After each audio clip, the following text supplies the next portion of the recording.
सुनिए साथियों, प्रधानमंत्री श्रीमान नरेंद्र मोदी जी द्वारा मन की बात आज हमारे केकड़ी विधानसभा क्षेत्र में गांव पिपरोली धाकरान से श्रीमान विधायक महोदय समस्त ग्रामवासियों को साथ बिठाकर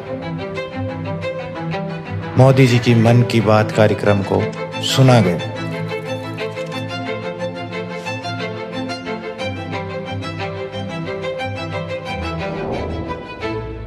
मेरे प्यारे देशवासियों, नमस्कार। साल 2026 का यह पहला मन की बात है। कल 26 जनवरी को हम सभी गणतंत्र दिवस का पर्व मनाएंगे। इसी दिन हमारा संविधान लागू हुआ था। 26 जनवरी का ये दिन हमें अपने संविधान निर्माताओं को नमन करने का अवसर देता है। आज 25 जनवरी का दिन भी बहुत अहम है। आज नेशनल वोटर्स डे है, मतदाता दिवस है। मतदाता ही लोकतंत्र की आत्मा होता है। साथियों, आमतौर पर जब कोई 18 साल का हो जाता है, मतदाता बन जाता है, तो उसे जीवन का एक सामान्य पड़ाव समझा जाता है। लेकिन दरअसल ये अवसर किसी भी भारतीय के जीवन का बहुत बड़ा माइलस्टोन होता है। इसलिए बहुत जरूरी है कि हम देश में वोटर बनने का, मतदाता बनने का उत्सव मनाएं। जैसे हम जन्मदिन पर शुभकामनाएं देते हैं और उसे सेलिब्रेट करते हैं, ठीक वैसे ही जब भी कोई युवा पहली बार मतदाता बने तो पूरा मोहल्ला, गांव या फिर शहर एकजुट होकर उसका अभिनंदन करें और मिठाइयां बांटी जाए। इससे लोगों में वोटिंग के प्रति जागरूकता बढ़ेगी। इसके साथ ही यह भावना और सशक्त होगी कि एक वोटर होना कितना मायने रखता है। साथियों, देश में जो भी लोग चुनावी प्रक्रिया से जुड़े रहते हैं, जो हमारे लोकतंत्र को जीवंत बनाए रखने के लिए जमीनी स्तर पर काम करते हैं, मैं उन सभी की बहुत सराहना करना चाहूंगा। आज मतदाता दिवस पर मैं अपने युवा साथियों से फिर आग्रह करूंगा कि वे 18 साल का होने पर वोटर के रूप में खुद को जरूर रजिस्टर करें। संविधान ने हर नागरिक से जिस कर्तव्य भावना के पालन की अपेक्षा रखी है, इससे वो अपेक्षा भी पूरी होगी और भारत का लोकतंत्र भी मजबूत होगा। मेरे प्यारे देशवासियों, इन दिनों मैं सोशल मीडिया पर एक इंटरेस्टिंग ट्रेंड देख रहा हूं। लोग साल 2016 की अपनी यादों को फिर से ताजा कर रहे हैं। उसी भावना के साथ आज मैं भी आपके साथ अपनी एक मेमोरी को शेयर करना चाहता हूं। 10 साल पहले जनवरी 2016 में हमने एक एम्बिशियस जर्नी की शुरुआत की थी। तब हमें इस बात का एहसास था कि भले ही एक छोटा क्यों न हो, लेकिन ये युवा पीढ़ी के लिए, देश के फ्यूचर के लिए काफी अहम है। तब कुछ लोग ये समझ ही नहीं पाए थे कि आखिर है क्या। साथियों, मैं जिस जर्नी की बात कर रहा हूं वह है स्टार्टअप इंडिया की जर्नी। इस अद्भुत जर्नी के हीरो हमारे युवा साथी हैं। अपने कंफर्ट जोन से बाहर निकलकर उन्होंने जो इनोवेशन किए वो इतिहास में दर्ज हो रहे हैं। साथियों, भारत में आज दुनिया का तीसरा सबसे बड़ा स्टार्टअप इकोसिस्टम बन चुका है। ये स्टार्टअप्स लीग से हटके हैं। आज वे ऐसे सेक्टर्स में काम कर रहे हैं जिनके बारे में 10 साल पहले तक कल्पना भी नहीं की जा सकती थी। AI, space, nuclear energy, semiconductors, mobility, green hydrogen, biotechnology, आप नाम लीजिए और कोई ना कोई भारतीय स्टार्टअप उस सेक्टर में काम करते हुए दिख जाएगा। मैं अपने उन सभी युवा साथियों को सैल्यूट करता हूं जो किसी ना किसी स्टार्टअप से जुड़े हैं या फिर अपना स्टार्टअप शुरू करना चाहते हैं। साथियों, आज मन की बात के माध्यम से मैं देशवासियों, विशेषकर इंडस्ट्री और स्टार्टअप से जुड़े युवाओं से एक आग्रह जरूर करना चाहता हूं। भारत की इकोनॉमी तेजी से आगे बढ़ रही है। भारत पर दुनिया की नजरें हैं। ऐसे समय में हम सब पर एक बहुत बड़ी जिम्मेदारी भी है। वो जिम्मेदारी है क्वालिटी पर जोर देने की। होती है, चलती है, चल जाएगा, ये युग चला गया। आइए इस वर्ष हम पूरी ताकत से क्वालिटी को प्राथमिकता दें। हम सबका एक ही मंत्र हो, क्वालिटी, क्वालिटी और सिर्फ क्वालिटी। कल से आज बेहतर क्वालिटी। हम जो भी मैन्युफैक्चर कर रहे हैं उसकी क्वालिटी को बेहतर बनाने का संकल्प लें। चाहे हमारे टेक्सटाइल हो, टेक्नोलॉजी हो या फिर electronics, even packaging, Indian product का मतलब ही बन जाए टॉप क्वालिटी। आइए एक्सीलेंस को हम अपना बेंचमार्क बनाएं। हम संकल्प लें, क्वालिटी में न कोई कमी होगी, न क्वालिटी से कोई समझौता होगा। और मैंने तो लाल किले से कहा था, जीरो डिफेक्ट, जीरो इफेक्ट। ऐसा करके ही हम विकसित भारत की यात्रा को तेजी से आगे ले जा पाएंगे। मेरे प्यारे देशवासियों, हमारे देश के लोग बहुत इनोवेटिव है। समस्याओं का समाधान ढूंढना हमारे देशवासियों के स्वभाव में है। कुछ लोग ये काम स्टार्टअप्स के जरिए करते हैं, तो कुछ लोग समाज की सामूहिक शक्ति से रास्ता निकालने का प्रयास करते हैं। ऐसा ही एक प्रयास उत्तर प्रदेश के आजमगढ़ में सामने आया है। यहां से होकर गुजरने वाली तमसा नदी को लोगों ने नया जीवन दिया है। तमसा केवल एक नदी नहीं, बल्कि हमारी सांस्कृतिक और आध्यात्मिक विरासत की सजीव धारा है। अयोध्या से निकलकर गंगा में समाहित होने वाली यह नदी कभी इस क्षेत्र के लोगों के जनजीवन की धुरी हुआ करती थी, लेकिन प्रदूषण की वजह से इसकी अविरल धारा में रुकावट आने लगी थी। गाद, कूड़ा कचरा और गंदगी ने इस नदी के प्रवाह को रोक दिया था। इसके बाद यहाँ के लोगों ने इसे एक नया जीवन देने का अभियान शुरू किया।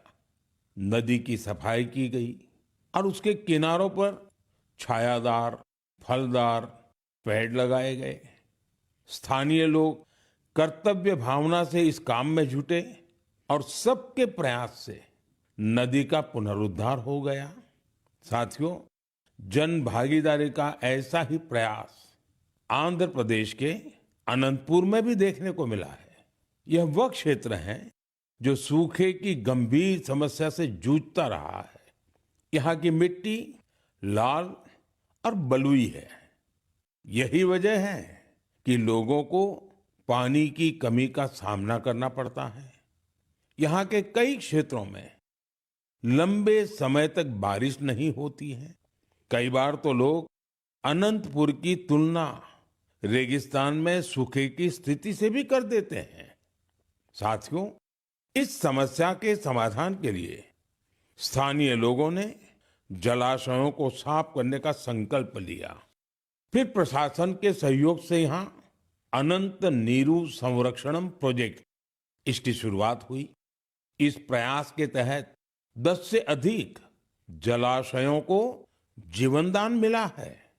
उन जलाशयों में अब पानी भरने लगा है। इसके साथ ही 7,000 से अधिक पेड़ भी लगाए गए हैं। यानी अनंतपुर में जल संरक्षण के साथ साथ ग्रीन कवर भी बढ़ा है। यहाँ बच्चे अब तैराकी का आनंद भी ले सकते हैं। एक प्रकार से कहें तो यहाँ का पूरा इकोसिस्टम फिर से निखर उठा है। साथियों, आजमगढ़ हो, अनंतपुर हो या फिर देश की कोई और जगह, ये देखकर खुशी होती है कि लोग एकजुट होकर कर्तव्य भाव से बड़े संकल्प सिद्ध कर रहे हैं। जन भागीदारी और सामूहिकता की यही भावना हमारे देश की सबसे बड़ी ताकत है।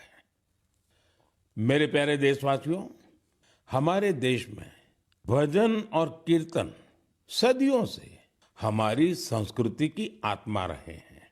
हमने मंदिरों में भजन सुने हैं, कथा सुनते वक्त सुने हैं और हर दौर ने भक्ति को अपने समय के हिसाब से जिया है।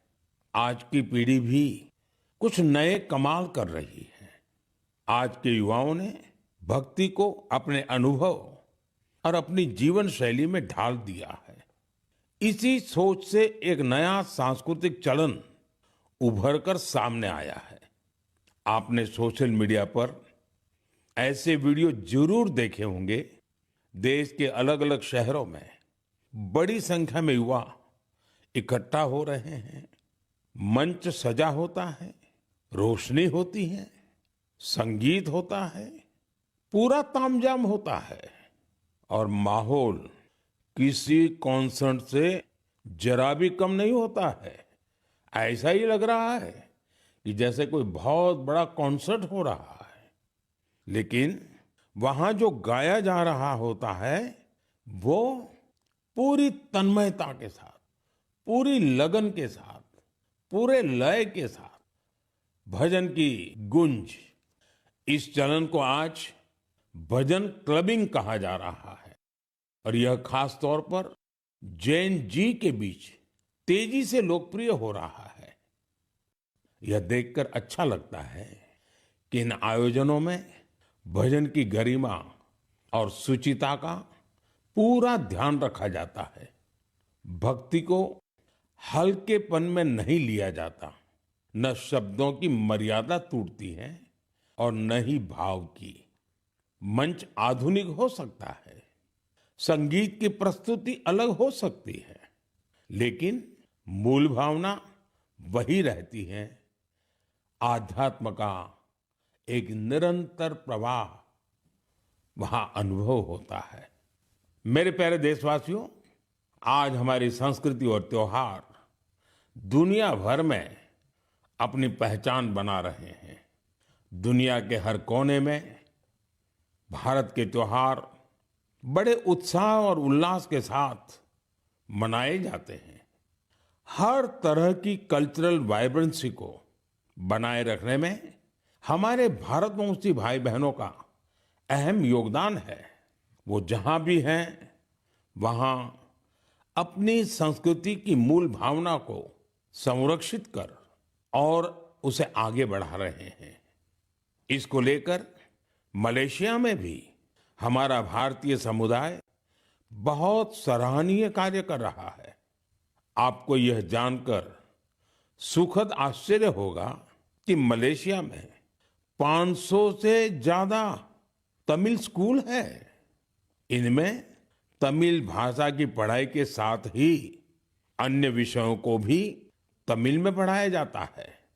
इसके अलावा यहाँ तेलुगु और पंजाबी सहित अन्य भारतीय भाषाओं पर भी बहुत फोकस रहता है। साथियों, भारत और मलेशिया के बीच ऐतिहासिक और सांस्कृतिक संबंधों को मजबूत करने में एक सोसाइटी की बड़ी भूमिका है। इसका नाम है मलेशिया इंडिया हेरिटेज सोसाइटी। अलग अलग कार्यक्रमों के साथ ही यह संस्था एक हेरिटेज वॉक का भी आयोजन करती है। इसमें दोनों देशों को आपस में जोड़ने वाले सांस्कृतिक स्थलों को कवर किया जाता है। पिछले महीने मलेशिया में लाल पाड़ साड़ी आइकॉनिक वॉक इसका आयोजन किया गया। इस साड़ी का बंगाल की हमारी संस्कृति से विशेष नाता रहा है।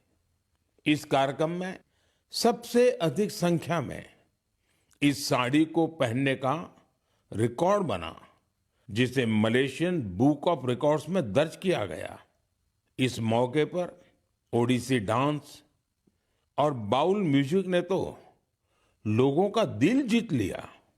मैं कह सकता हूं, साया बरबांगा देंगान डियास्पोरा इंडिया दी मलेशिया, मेरे का मंबावा इंडिया दान मलेशिया, सेमाकिन टापा। मलेशिया के हमारे भारतवंशियों को मेरी बहुत बहुत शुभकामनाएं। मेरे प्यारे देशवासियों, हम भारत के किसी भी हिस्से में चले जाएं, वहां हमें कुछ न कुछ असाधारण, अभूतपूर्व होते हुए जरूर दिख जाता है। कई बार मीडिया की चकाचौंध में ये बातें जगह नहीं बना पाती, लेकिन इनसे पता चलता है कि हमारे समाज की असली शक्ति क्या है। इनसे हमारे उन वैल्यू सिस्टम्स की भी झलक मिलती है, जिनमें एकजुटता की भावना सर्वोपरि है। गुजरात में बेचरा जी के चंदन की गांव की परंपरा अपने आप में अनूठी है।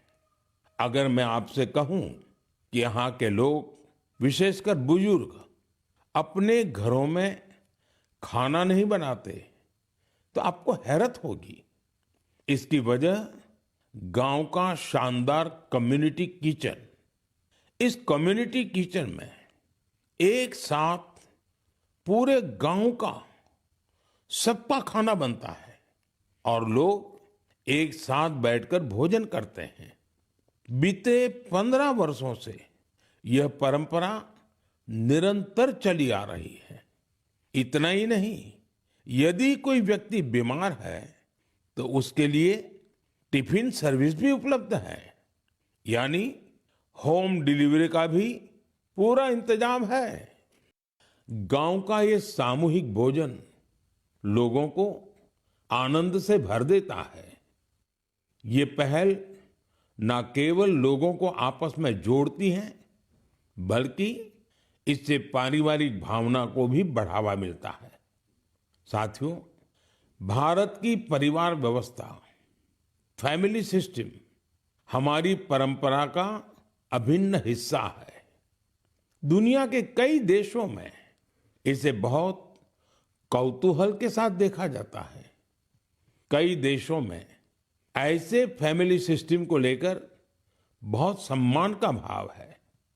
कुछ ही दिन पहले ही मेरे ब्रदर यूएई के राष्ट्रपति महामहिम शेख मोहम्मद बिन जायद अल नाहयान भारत आए थे।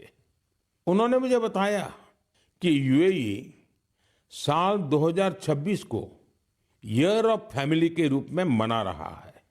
मकसद ये कि वहां के लोगों के बीच सौहार्द और सामुदायिक भावना और मजबूत हो।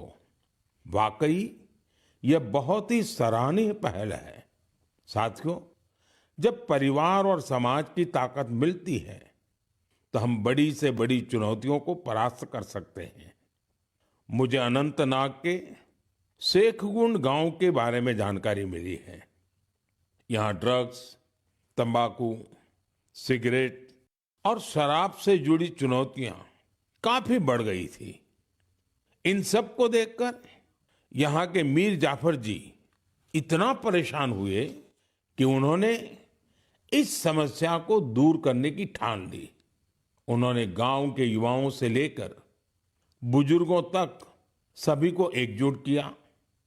उनकी इस पहल का असर कुछ ऐसा रहा कि वहां की दुकानों ने तंबाकू उत्पादों को बेचना ही बंद कर दिया। इस प्रयास से ड्रग्स के खतरों को लेकर भी लोगों में जागरूकता बढ़ी है। साथियों, हमारे देश में ऐसी अनेक संस्थाएं भी हैं जो वर्षों से निस्वार्थ भाव से समाज सेवा में जुटी हैं। जैसे एक संस्था है पश्चिम बंगाल के पूर्व मेदिनीपुर के फरीदपुर में। इसका नाम है विवेकानंद लोक शिक्षा निकेतन। ये संस्था पिछले 4 दशक से बच्चों और बुजुर्गों की देखभाल में जुटी है। गुरुकुल पद्धति की शिक्षा और टीचर्स की ट्रेनिंग के साथ ही ये संस्था समाज कल्याण के कई नेक कार्यों में जुटी है। मेरी कामना है कि निस्वार्थ सेवा का यह भाव देशवासियों के बीच निरंतर और अधिक सशक्त होता रहे। मेरे प्यारे देशवासियों, मन की बात में हम निरंतर स्वच्छता के विषय को उठाते रहे हैं। मुझे ये देखकर गर्व होता है हमारे युवा अपने आसपास की स्वच्छता को लेकर बहुत सजग हैं।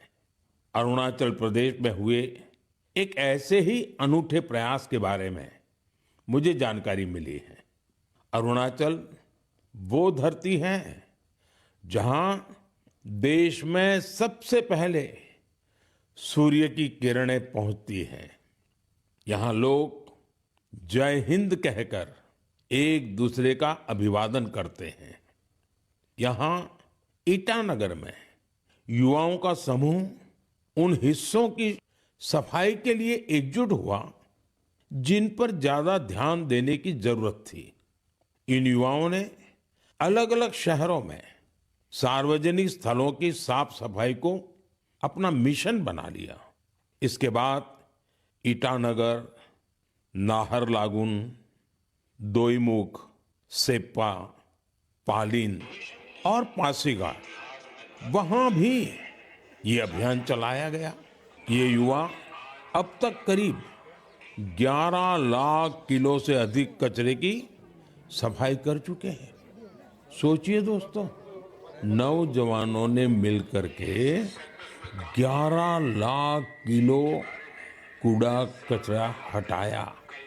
साथियों, एक और उदाहरण असम का है। असम के नागांव में वहां की पुरानी गलियों से लोग भावनात्मक रूप से जुड़े हैं। यहाँ कुछ लोगों ने अपनी गलियों को मिलकर साफ करने का संकल्प लिया। धीरे धीरे उनके साथ और लोग जुड़ते गए। इस तरह एक ऐसी टीम तैयार हो गई जिसने गलियों से बहुत सारा कचरा हटा दिया। साथियों, ऐसा ही एक प्रयास बेंगलुरु में हो रहा है। बेंगलुरु में सोफा वेस्ट एक बड़ी समस्या बनकर सामने आया है। इसलिए कुछ प्रोफेशनल्स एकजुट होकर इस इश्यू को अपने तरीके से सॉल्व कर रहे हैं। साथियों, आज कई शहरों में ऐसी टीमें हैं जो लैंडफिल वेस्ट की रिसाइकलिंग में जुटी हैं। चेन्नई में ऐसी ही एक टीम ने बहुत बेहतरीन काम किया है। ऐसे उदाहरणों से पता चलता है कि स्वच्छता से जुड़ा हर प्रयास कितना अहम है।